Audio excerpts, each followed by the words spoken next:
vidéotron.ca. Il y a là-dessus derrière une liste de conférences très progressistes et vous pouvez trouver beaucoup d'informations et la conférence de Perron habituellement est inscrite là-dessus, il n'y a pas de problème. Sinon, vous avez le courriel de Perron. Perron B, @sympathico.ca. Perron B, @sympathico.ca. Et le calendrier militant, je le répète, c'est calendrier @vidéotron.ca et toutes les coordonnées seront inscrites là-dessus. Malheureusement, j'ai contacté l'UQAM vendredi dernier pour avoir le local, mais c'est le début de la section extensive parce qu'il y a eu grève pendant cette semaine à l'UQAM, donc c'est un peu le millimélo là-bas. Je devrais avoir le local seulement qu'à partir de la semaine prochaine, lundi le 11. Donc, désolé, chers auditeurs, j'aurais voulu vous le donner avant de quitter les ondes pour la fin de la 8e saison, mais je n'ai pas ce local-là. Alors, naturellement, je n'ai pas le local pour la conférence du 17 juin, qui est la 70e. Et, chers auditeurs, on va parler de toutes ces choses-là explosives et il faut absolument faire cette réflexion-là tous ensemble, mais les informations sont assez troublantes. Alors, on va en parler.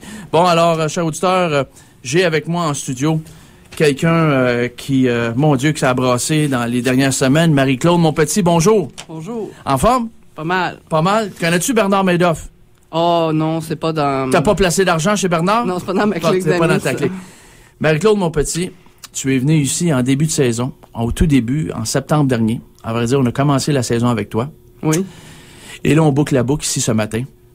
Tu es juriste de formation. Oui. Et tu viens de commettre un livre. Tu as écrit un livre. Et ton livre s'intitule comment? Strippergate, la filière canadienne des travailleuses du sexe. J'adore ton titre. C'est merveilleux. Strippergate, la filière canadienne des travailleurs du sexe, parce que il y a du mâle et de la femelle là-dedans. On peut dire hommes et femmes, si vous voulez. C'est plus beau, c'est plus distingué. Ça va. Hommes et femmes. Bon. Alors, qu'est-ce qui s'est passé? On va faire un petit rappel parce qu'il y a peut-être des auditeurs qui n'ont pas entendu notre première émission de la saison. Marie-Claude, fais un petit topo. Premièrement, qui es-tu? Ce que tu faisais, toi, justement, de ta profession. Bon, alors, comme tu le disais, je suis juriste de formation. J'ai pratiqué pendant de nombreuses années en matière de droit carcéral et en matière de droit d'immigration. Et en décembre 2001, quand Denis Coderre a su qu'il allait... L'ancien ministre? Quand il a su qu'il allait être nommé ministre de l'Immigration, à cause de liens que nous avions depuis longtemps, m'a demandé de me charger exclusivement de l'immigration sexuelle au Canada. Alors là, immigration sexuelle, qu'est-ce que ça veut dire? C'est en fait toutes les personnes qui venaient au Canada en fonction du programme de bonification des danseurs et danseuses exotiques. Quand je dis qu'il m'a demandé... Il t'a bien dit le mot exotique. On parle pas de prostitution, là. Non. On parle d'un programme tout à fait légitime qui est prévu en vertu de la loi canadienne et qui n'est pas illégal. Voilà. Bon, on peut croire que c'est illégitime, mais du moins, il est légal. Il est légal. Alors donc, Denis Coderre, à sa façon, a demandé que je prenne charge de ça. Et c'était clair que c'était pas une offre que je pouvais refuser, là. Et j'explique que les circonstances de cette offre-là dans le livre. Et donc, j'ai conduit ce mandat-là de décembre 2001 jusqu'à mars 2003.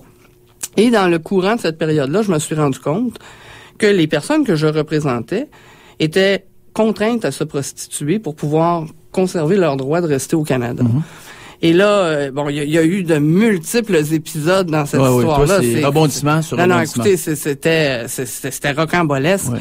Et dans le courant de cette période-là, j'ai donc accumulé de la preuve pour démontrer que Coderre savait que ces gens-là étaient contraints à la prostitution. Et en mars 2003, je l'ai avisé que, compte tenu de la preuve que j'avais recueillie, que je ne voulais plus représenter ces gens-là. Tu n'as pas été associé à ça du tout. Non. Et là, évidemment, la coercition s'est faite aller. Et on m'a bien expliqué que si je ne restais pas tranquille, si j'étais pas docile, que ma vie deviendrait un enfer. Et c'est effectivement ce qui est arrivé. La guéenne est arrivée, puis on m'a fait vivre un enfer. On m'a fait accuser au criminel pour m'empêcher de bénéficier de la crédibilité nécessaire pour faire des déclarations publiques de ce que j'avais pu constater pendant ces 2 ans-là. Et donc, là, ça a été de procès en procès. Et au bout de 12 procédures judiciaires, j'ai été acquitté. Et c'est ça. Et là, c'est un peu cette histoire-là que Toute ta saga depuis 2002. En fait, ça remonte à beaucoup plus que 2002. Ça remonte à 1992. 1992. Oui, ça part de 1992 parce que les réels motifs pour lesquels Coderre m'a choisi moi remontent à 1992. Et quels sont-ils?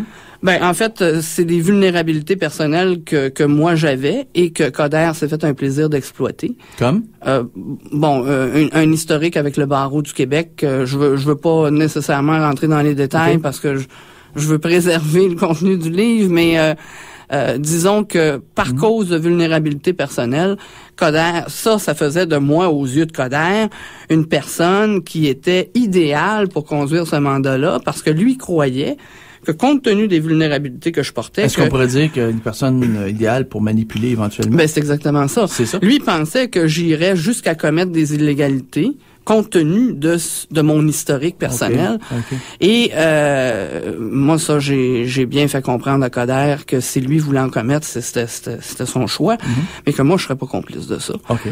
Et donc, c'est ça. Alors, c'est ce que je raconte dans ce livre-là. Strippergate, la filière canadienne des travailleuses du sexe, c'est publié où? C'est publié aux éditions Louise Courteau. Et ça va être disponible soit la fin de la semaine prochaine ou le début de l'autre semaine. Très bien. Donc, là, le processus est enclenché. On ne peut plus faire marche arrière. Ah non. Il est question de faire marche arrière. Tu m'as envoyé un extrait de ce livre-là. Je ne l'ai pas non plus avec moi. Il y a un extrait qui a été rendu public. En fait, c'était l'exemplaire promotionnel.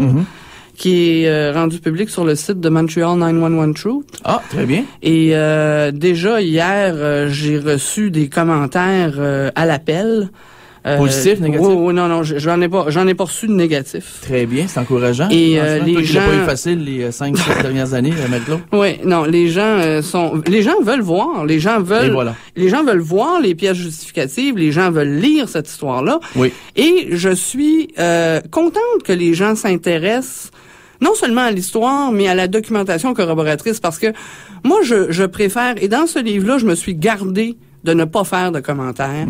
Je ne voulais pas faire ça. Factuel. Je voulais présenter la matière telle qu'elle était factuellement et je veux laisser au lecteur le choix de tirer ses propres conclusions parce que vous comprendrez que dans ce genre de document-là, dans ce genre de dossier-là, c'est impossible de recueillir de la preuve directe. Alors, c'est un ensemble de preuves circonstancielles qui fait en sorte que tout réuni à la même et seule conclusion. Alors moi, je ne veux pas proposer cette conclusion-là au lecteur. Je veux que lui-même la déduise ou qu'il déduise toute autre conclusion qu'il pourra déduire. Ta profession en tant que juriste, et tu opérais un cabinet. Oui. Tu avais ton propre bureau ici à Montréal, Pied-à-Terre à Montréal.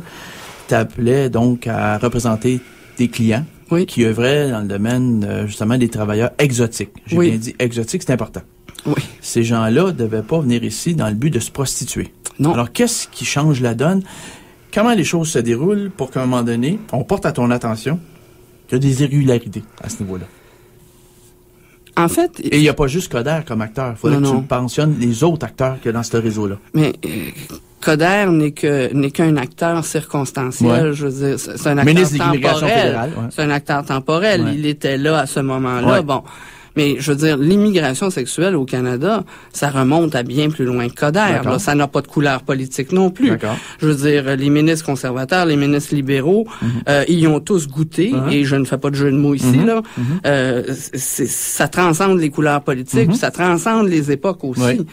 Et en fait, l'immigration sexuelle, ça remonte quasiment au passé esclavagiste du Canada. En tout cas, c'est ce que moi, je démontre dans le livre. Et c'est ça. Donc, la loi canadienne permet un tel programme parce que il y a un état de pénurie. C'est-à-dire que depuis la fin... Une pénurie de travailleurs exotiques au Canada. Mais ça, aussi cocasse que ça puisse paraître, c'est vrai.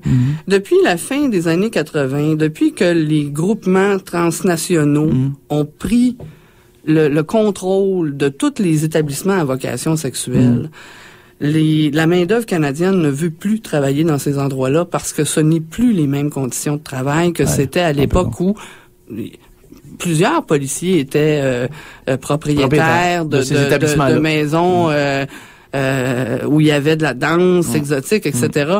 Mais à l'époque, ce n'était pas les mêmes conditions de travail. Donc, depuis ce takeover, si vous permettez l'expression, là, les conditions ont beaucoup changé. Et donc, la main-d'œuvre qui est prête à se produire dans ces endroits-là, c'est de la main-d'œuvre qui provient de l'étranger, puis qui accepte